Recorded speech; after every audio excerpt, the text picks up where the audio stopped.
चलिए तो स्टार्ट करते हैं सेशन आज का। एंड प्रीवियस सेशन के अंदर मैंने आप लोगों को कुछ टास्क दे रखा था और हमारा टास्क ये था कि आपको कुछ ब्रोकर का सिलेक्शन करना है कि आपके लिए कौन से ब्रोकर ज़्यादा बेटर रहेंगे। राइट, तो इस छोटे से सेशन के अंदर हम लोग ब्रोकर का कंपैरिजन करते हैं। देखो, जब आप शेयर मार्केट के अंदर आओगे तो आप दो तरीके से काम करोगे। एक तो इंट्राडे बेसिस पर काम करोगे या तो डिलीवरी बेसिस पर काम करोगे। अब सर ये इंट्राडे और डिलीवरी क्या होता है? सेम डे खरीद कर सेम डे चीज़ों को बेच देना इज कॉल्ड इंट्राडे। आज ही हमने कुछ खरीदा था और आज ही हमने उसको बेच भी दिया, या फिर आज ही बेच दिया था और आज ही वापस खरीद भी लिया वही सेम चीज को। मतलब सेम डे पर अगर बाई एंड सेल एक ही स्टॉक्स के अंदर एक ही कैटेगरी के अंदर अगर हो रहा है तो उसे कहते हैं इंट्रा डे, उसी दिन के अंदर। और दूसरा हमारे पास सेगमेंट होता है डिलीवरी का। दूसरा सेगमेंट कौन सा होता है? डिलीवरी। आज खरीदो, 2 दिन बाद, 4 दिन बाद, 1 महीने बाद, 5 महीने बाद, 6 महीने बाद, 1 साल बाद, 5 साल बाद, आजीवन, जब आपकी मर्जी तब बेचो। बेचने का उसमें कोई रेस्ट्रिक्शन नहीं है। हाँ, एक बात याद रखना, डिलीवरी में कभी भी पहले बाय किया जाता है, बाद में ही सेल होता है। लेकिन जब इंट्राडे होता है ना, इंट्राडे, उसमें पहले आप सेल भी कर सकते हो, जिसको शॉर्ट सेल करना बोलते हैं। पहले सेल कर दो फिर बाई कर लो। ये सिर्फ इंट्राडे में पॉसिबल है। राइट, ये चलेंगे हम इसके ऊपर भी आगे हम लोग करेंगे। बट ये दो शब्द क्यों आपको अभी समझा रहा हूँ, क्योंकि आपको इंट्राडे ज़्यादा करना है या डिलीवरी ज़्यादा करना है, उसके हिसाब से आपने ब्रोकर अपना चूज करना चाहिए। राइट, क्योंकि इंट्राडे के जो चार्जेस, अगर दिन भर में मान लो अगर मैं 10 स्टॉक में इंट्राडे कर रहा हूँ, एक एग्जांपल के लिए, तो मैं 10 स्टॉक में अगर इंट्राडे कर रहा हूँ तो 10 बार बाई करूंगा, 10 बार सेल करूंगा, मतलब 20 बार ऑर्डर लगाने पड़ेंगे। और मान लो एक ऑर्डर का मुझे 20 रुपए खर्चा आ रहा है, तो दिन का तो 400 रुपए मुझे सिर्फ ब्रोकर ही लग गया, ब्रोकरेज लग गया। तो क्या आप ऐसे ब्रोकर के साथ जाना चाहोगे जो पर ट्रेड 20 रुपए ले रहे हैं? या फिर इंट्राडे करना है तो आप ऐसे ब्रोकर के साथ जाना पसंद करोगे जो कोई चार्जेस ही ना ले रहा हो? तो आपको इसलिए ब्रोकर का सही चुनाव करते आना चाहिए। राइट, तो फिलहाल में मैं यहाँ पर आपको जो कंपैरिजन है डिलीवरी के हिसाब से बता रहा हूँ और वहां पर बताऊंगा कि इंट्राडे के लिए कौन से खर्चों को आपने चेक करना चाहिए। तो मैं प्रेजेंटली ग्रो और ऑप स्टॉक का यहाँ पर क्या कर रहा हूँ, कंपैरिजन कर रहा हूँ। इसके बाद एक ब्रोकर और है, उसका हम कंपैरिजन करेंगे जो इंट्राडे के लिए बेटर होता है। चलिए, तो यहाँ पर आप देख पा रहे हो, आपको इधर लेफ्ट हैंड साइड में अप स्टॉक दिख रहा होगा और राइट हैंड साइड में ग्रो दिख रहा होगा। तो दोनों ही डिस्काउंट ब्रोकर हैं। बीएससी, एनएससी और एमसीएक्स पर, मतलब अप स्टॉक्स में कमोडिटी पर भी ट्रेड होता है, जबकि ग्रो में कमोडिटी पर ट्रेड नहीं होता है। तो ये ग्रो का थोड़ा स्लाइटली ड्रॉबैक है, जिसको कमोडिटी मार्केट में अगर डील करना है वो ग्रो के साथ नहीं जा सकता। हाँ, सिर्फ इक्विटी में करना है आपको काम, तो ग्रो इज सफिशिएंट बोल सकता हूँ। ठीक है, दोनों की अगर मैं अगेन फॉर्मेशन की बात करूँ तो अप स्टॉक पुराना है 4 साल।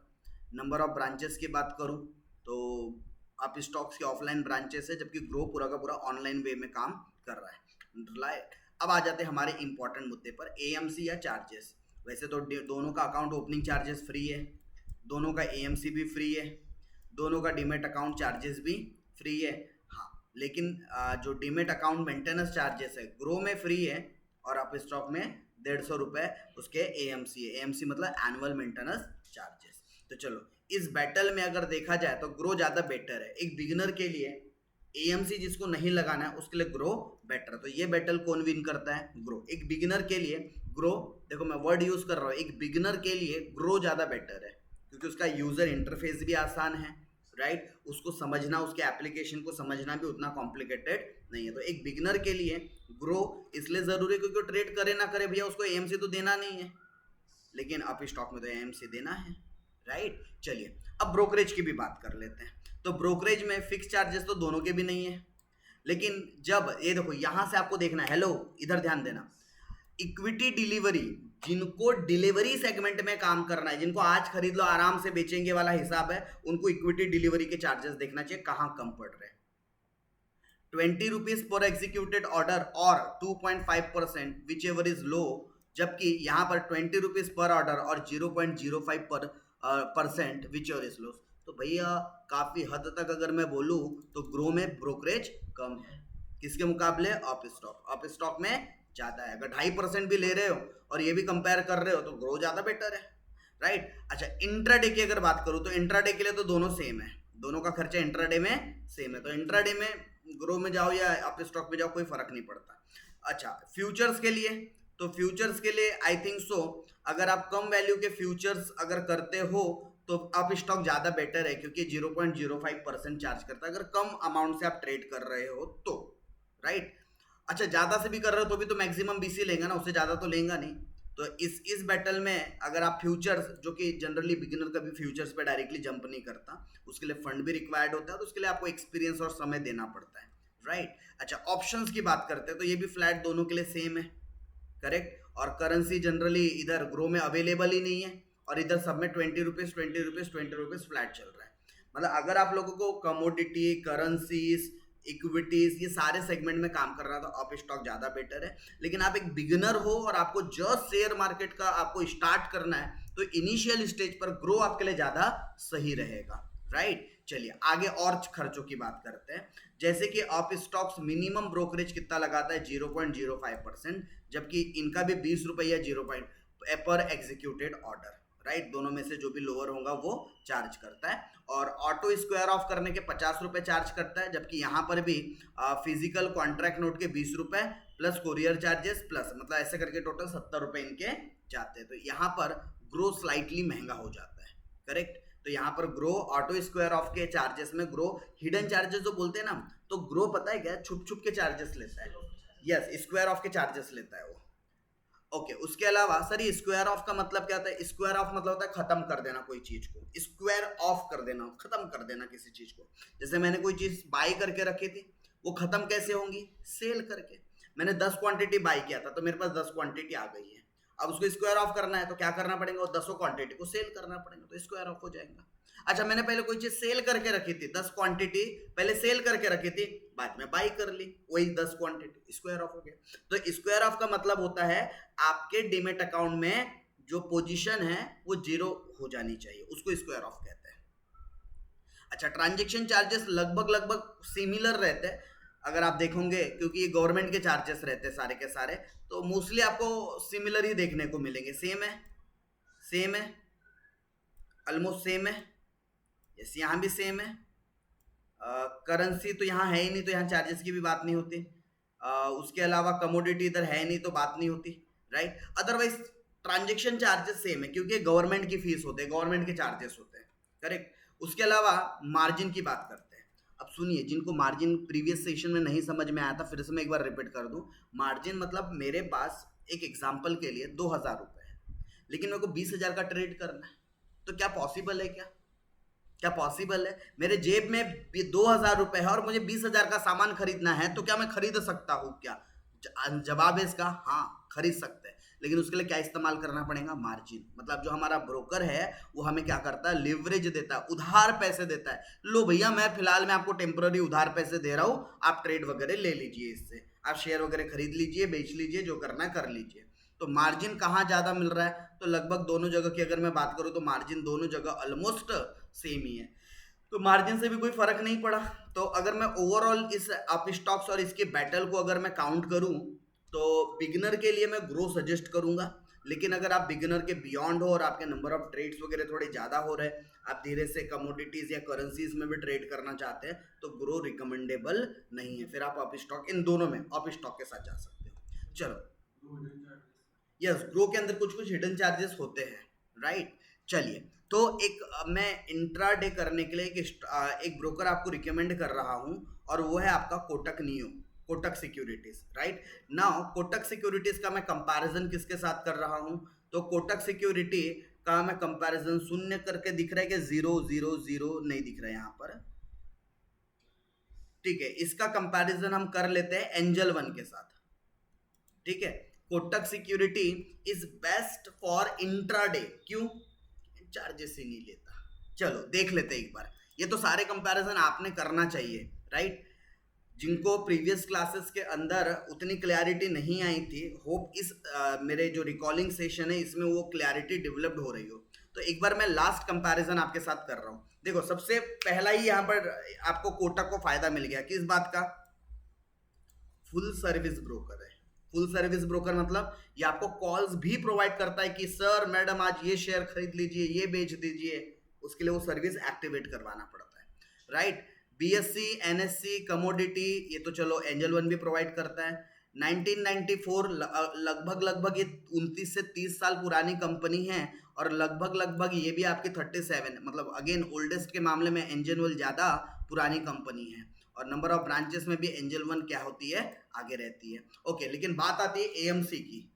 तो कोटक सिक्योरिटी वाला डीमेट ओपनिंग के चार्जेस लेता है, और ये चार्जेस बदलते रहते हैं, राइट। जबकि एंजल वन वाले का डीमेट ओपनिंग चार्जेस क्या है, फ्री है, राइट। अच्छा, ट्रेडिंग एएमसी दोनों के जीरो है, ठीक है भैया, कोई दिक्कत नहीं। डिमेंड अकाउंट ओपनिंग चार्जेस भी दोनों के जीरो है, राइट। ये ट्रेडिंग अकाउंट ओपनिंग चार्जेस लेना, डिमेट ओपनिंग फ्री है। और डिमेट एएमसी देखो, कोटक का एएमसी बहुत महंगा है, 50 रुपए मतलब पर मंथ कटता है, 600 रुपए साल के है, 600 रुपए साल के, मतलब जो एनुअल मेंटेनेंस चार्जेस हमेशा याद रखना, फुल करके हमेशा ज़्यादा रहेंगे, राइट। तो इनका 600 रुपए एएमसी है भाई, ये ध्यान रखने का, राइट। आगे बढ़ते हैं। अच्छा, इक्विटी की अगर मैं बात करूं तो यहाँ पर जो डिलीवरी है, डिलीवरी में आप बिल्कुल मत रखो कोटक में, क्योंकि डिलीवरी पे मिनिमम 20 रुपए पर ट्रेड वो चार्जेस काट लेता है। अगर आपको डिलीवरी में कोटक के अंदर रखना है तो मत रखो, बिल्कुल सजेस्टेबल नहीं है।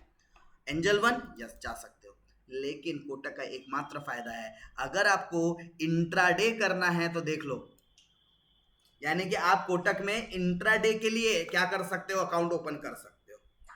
डिलीवरी के लिए कोटक सजेस्टेबल नहीं है, तो जिनको भी इंट्राडे करना है, राइट, वो क्या कर सकते हैं, वो भी याद रखो, सिर्फ और सिर्फ इक्विटी में इंट्राडे, ऑप्शंस की भी बात नहीं हो रही है, ऑप्शंस की बात नहीं हो रही है, इक्विटी के अंदर अगर आप इंट्राडे करना चाहते हो तो फ्री है। ये बहुत सारे मार्केट में मिथ्या चलते हैं, अरे सर इंट्राडे कोटक में फ्री होता है, बेटा सिर्फ इक्विटी शेयर्स के अंदर अगर आप इंट्राडे कर रहे हो तो फ्री है।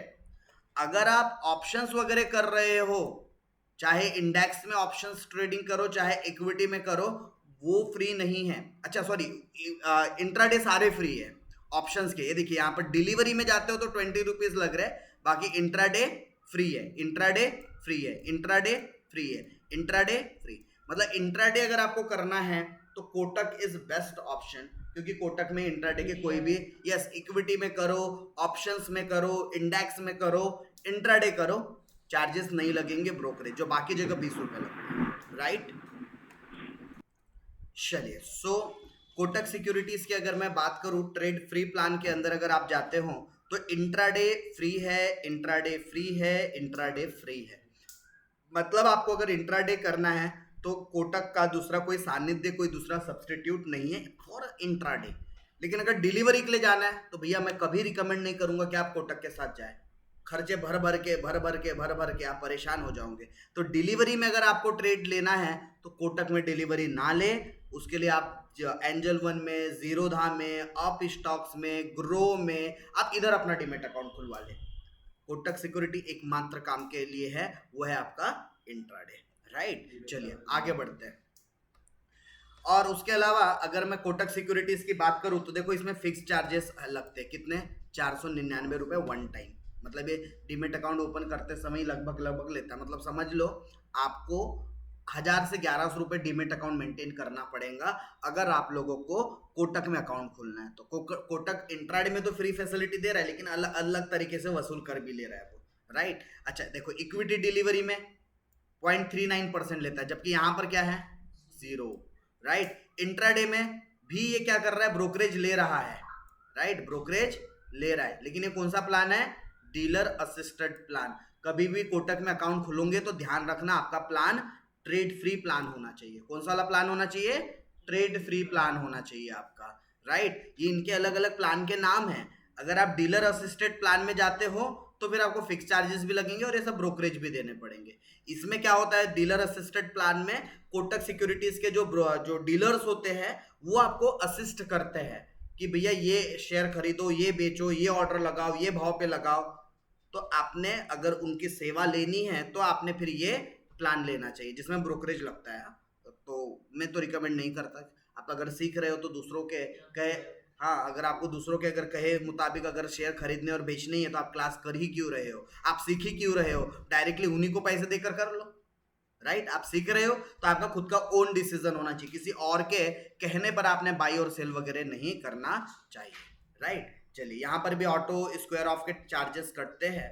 तो अगर मैं कंक्लूड करूँ, अच्छा ये अगर देखा जाए तो कोटक स्लाइटली महंगा है, as compare to Angel One. तो मेरी कोटक को लेकर एक ही सिचुएशन में रिकमेंडेशन बनती है, अगर इंट्राडे करना है तो ट्रेड फ्री प्लान लो, इंट्राडे कोटक से करो, और अगर आपको इंट्राडे का उतना शौक नहीं है तो कोटक को दूर से राम राम बोलो, कोटक के बाटे जाने का नहीं, राइट। एंजल वन एक बार का बेटर है, जीरोधा एक बार का बेटर है, ऑप स्टॉक्स एक बार का बेटर है, ग्रो एक बार का बेटर है। किन के लिए? डिलीवरी वालों के लिए, राइट। चलिए, तो होप इस सेशन को मैं जो ब्रोकर कंपैरिजन वाला है थोड़ा आप लोगों को क्लियर करने में सक्षम रहा, राइट। अब हम आगे बढ़ेंगे और जो हम नेक्स्ट सेशन करने वाले हैं, क्योंकि अब हमने ब्रोकर का सिलेक्शन कर लेना है और ब्रोकर का सिलेक्शन करने के बाद हम लोगों ने डीमेट अकाउंट ओपन करने के प्रोसीजर की तरफ जाना चाहिए, राइट। तो मैं डीमेट अकाउंट ओपनिंग का मेरे पास ऑलरेडी, ठीक है, आप लोगों को नेक्स्ट सेशन में इसका ट्यूटोरियल मिल जाएगा, और उसके बाद हम लोग आगे बढ़ेंगे अपने आईपीओ की तरफ कि किस तरीके से हम लोगों को डीमेट अकाउंट ओपन करने के बाद हमें अब अपने मार्केट के अंदर कहाँ से शुरुआत होती है, कहाँ से शेयर्स आते हैं, कमिंग सेशंस में हम उनके ऊपर बात करेंगे। इस सेशन को यहीं पर क्या करते हैं, एंड करते हैं।